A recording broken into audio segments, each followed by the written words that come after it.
May 1st is usually known as a day of worker solidarity and protest. Various countries and their residents mark this day in ways that are both unique and extremely similar, usually through rallies or demonstrations. Let's check what went on in 6 countries around the world. First, we'll start here at home in Ukraine.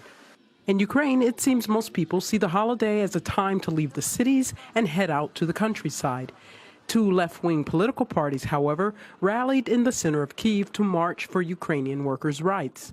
The red flags of the Social Democratic Party could be seen everywhere on Kreshchatyk Street. Meanwhile, the Socialist Party held a separate rally a few blocks away. Despite being more political, the participants still shared the same basic concerns as others who marched for Social Security and workers' rights. We're not satisfied with the changes that have been made. The current labor code will change in the interest of employers. We need increases in our pensions. We have very minimal pensions, so we hope that they will raise it earlier than October. Let's go now to have a look at what's going on in Greece. About 10,000 Greeks staged an anti-austerity protest to mark International Labor Day. People of all ages marched peacefully in the streets of Athens and rallied outside the Parliament building. They called on their government not to proceed with reforms which they consider crippling. The Greek government, like all the ones before it, have implemented measures that have only one goal: the crushing of the workers, the working class, and everyone who works themselves to the bone. We are fighting for the survival of the poorest, who need help the most. A quick look at Southeast Asia will find a similar sentiment. In Indonesia, thousands of workers took to the streets of Jakarta, calling for a higher minimum wage and an increase in welfare level for Indonesians.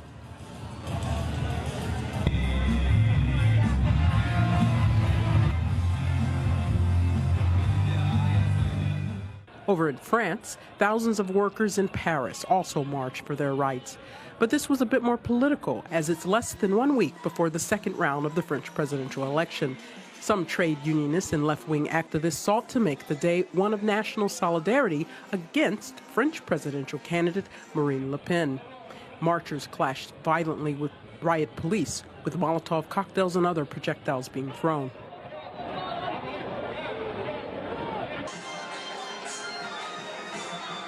Let's see what's happening in Russia. Thousands of Russian Communist Party supporters marched in Moscow city center. Marchers held up Soviet-era flags and carried portraits of Vladimir Lenin and Joseph Stalin. In addition to the communists, more than 100,000 Russian labor union members took part in a march to raise social issues or problems with workers' rights.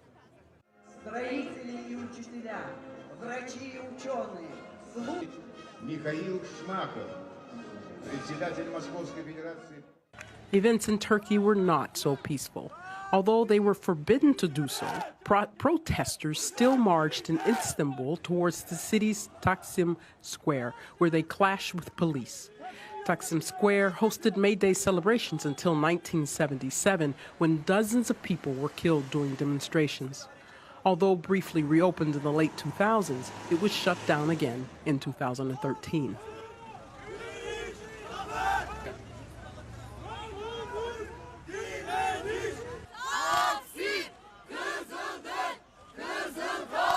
Yet, despite the violence, many demonstrators remain hopeful.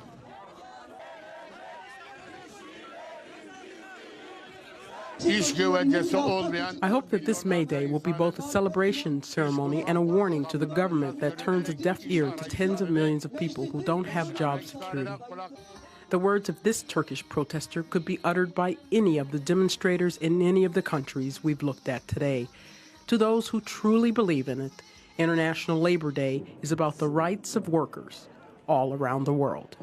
This is Vivica Williams with UATV.